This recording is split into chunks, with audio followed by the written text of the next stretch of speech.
and that is important for our community to know and understand. $5 billion worth of deferred maintenance need. And what does that mean?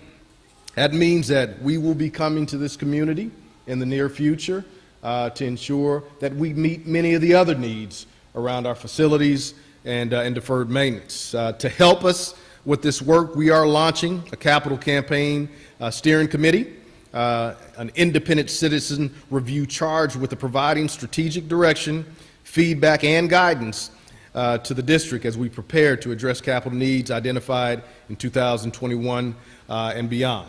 So we're really looking forward to meeting our physical needs in our buildings through the fiscal means of providing the dollars that we know that this community will be generous enough to move forward with.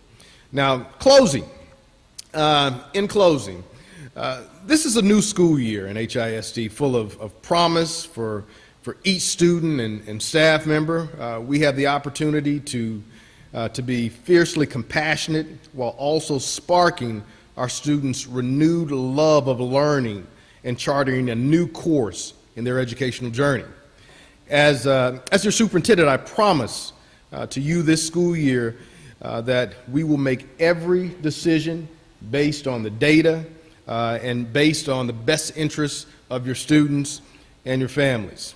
A big thank you to our parents for trusting us with your children. I was so enthused to be on the sidewalk at a few different elementary schools this morning as parents walked their students or dropped their students off at the curb and trusted us to educate them and give them what they need. I also want to thank our teachers and staff for their commitment and resolve during this difficult time. Lastly, I want to thank our community members for rolling up their sleeves and getting it done and providing the support where the support needed to be provided. Lastly, I want to reassure our resilient students that we are all here for each and every one of them to guide them and support them in this academic journey this year. Let's have a safe and rewarding school year. Let's ensure that our students are successful and provide exactly what they need for this 21-22 school year. Now it's time to get ready, set, and go. Let's go HISD.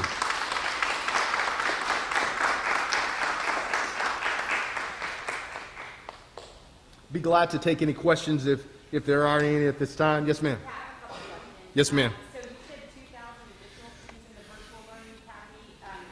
How many kids total are in that? So great question. The Virtual Learning Academy is through Texas Connections Academy, and that's actually been grandfathered in. We've had it for quite some time.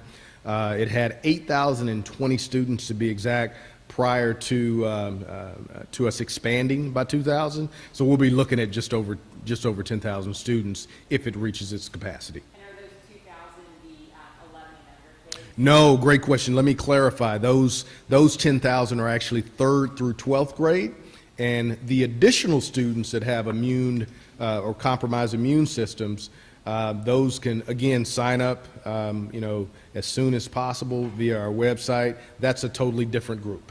Got it. And the other question I wanted to ask you about is, can you elaborate more on what the policy would be if there are any partial or full school closures because of cases? Can you elaborate on that? So great question. It's a very common question, and generally what I get is what is the threshold for closing schools down, and there really is not a threshold. All of our schools look a little different, and depending on the situation, and that's why we've instituted seating charts in our classrooms, seating charts in our cafeterias. That way, if there is a positive case, and when there is a positive case, we'll have positive cases today. It's just the nature of what we're dealing with in public education right now. But we will contact trace and take a close look at who's been exposed or potentially been exposed. And that means we may close down a portion of a classroom. That means we may shut down a grade level. It just depends in that particular situation. And after the contact tracing, that will provide us the information that we need to deal with that particular situation. So every situation will look a little bit different when we talk about contact tracing and the steps afterwards. Can you talk about nursing staff within the schools as well as the status on testing, I guess? So testing will continue to happen. We're extremely happy to have partners at the state that are providing testing. The county, Harris County is doing a wonderful job with not only vaccinating but also testing. We're doing both in some of our schools as well. We'll continue to do so as long as we need to, and think that there's a major focus that has to happen. We know that one of the things that has to continue is we need to get as many individuals in this community vaccinated. That is huge. Just this past weekend, I attended events and saw many students, staff members, community members that moved forward to take that plunge to be vaccinated. I know one of the major stories that's out there right now is what's happened in New York City. If you've read already, NYC and their public schools have mandated that employees be vaccinated. That's not where we are as a school system as of yet. I'm sure that question was coming, so I want to go ahead and hit it head on and address it. We've decided to incentivize first and really take a look at the numbers and see where the numbers are. And hopefully by the time we get through the height of the pandemic and things are headed in the right direction, that might not be necessary.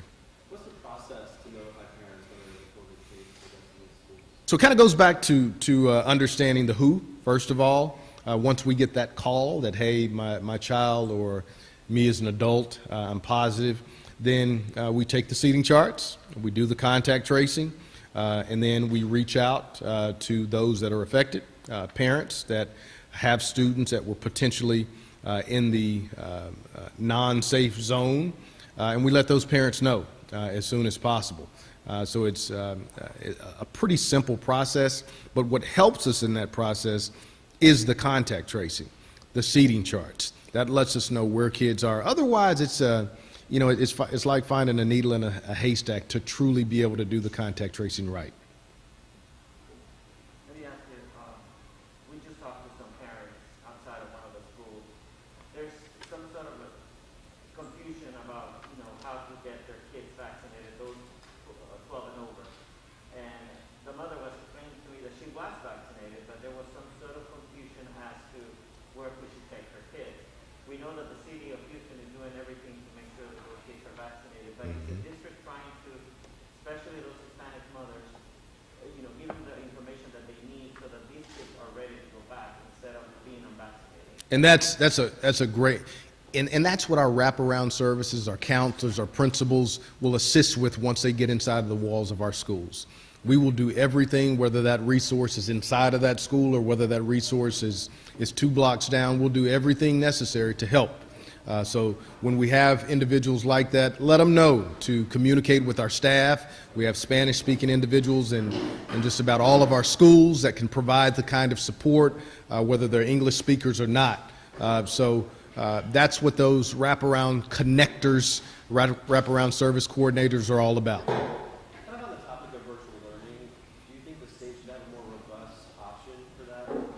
So virtual learning has been left up to school districts in the state of Texas, and the state has not necessarily taken a vested interest around having a uniform process in reference to virtual learning. So it's something that we'll take on when needed, and if we need to make those adjustments and pivots to expand or whatever may need it, just like we most recently did, we'll do so. Do you have concerns with rising cases of the variant as we start the school year? The variant and COVID-19 has been concerning, period. We know that we've seen an increase from 4% community spread over a 14-day average to over 21% in just 6 or 7 weeks. So it's a concern. We also know that the science helps us in this process, knowing that the sewage water samples that we've seen have shown that we probably will see another month of cases in a similar format that we've seen or a similar level that we've seen. But we'll continue to mitigate. We'll continue to focus on our strategies in our schools. The most important thing that we can focus on as educators is doing what's right to keep our students in schools, and that's what we want to do. And then as far as innovation goes, you talk a lot about that. Can you talk about some of your biggest plans, I guess, as you start school year? So outside of COVID, because it's taken a lot of attention, I'm in the process of developing a robust strategic plan. A part of my 90-day plan did have 3 goals. And one of the goals was, of course, re-engaging with our community. The second goal was ensuring that we provided a safe and healthy return. So we've met 2 of those goals. So the third goal is ensuring that we bring to my trustees and bring to our community a robust strategic plan that will really take our school system to the next level. So I've got another 50, 60 days to move forward with that, but it's in motion. Yes, ma'am. You got some pushback on masks from some parents. How was it today? And what is the protocol if students don't want to wear masks? If they come to school and, there's an issue with being somebody not wanting to wear masks? So let me be clear, masks are not a choice. Masks are mandated in our school system, in all of our facilities, our buses for students and staff.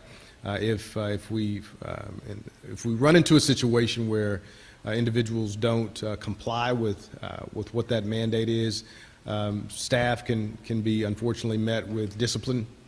Students are in a little bit different situation where if they don't comply, we'll be separating them from the rest of the population of their classroom and asking parents to come get them. If they don't comply beyond that, then they'll be moved into a temporary virtual status thereafter. Want to thank you all for being here and appreciate any and all support as we continue, like this gentleman said in the back, to provide the necessary information for our community members to know where students and community members can go to get vaccinated. Thank you, and have a great one.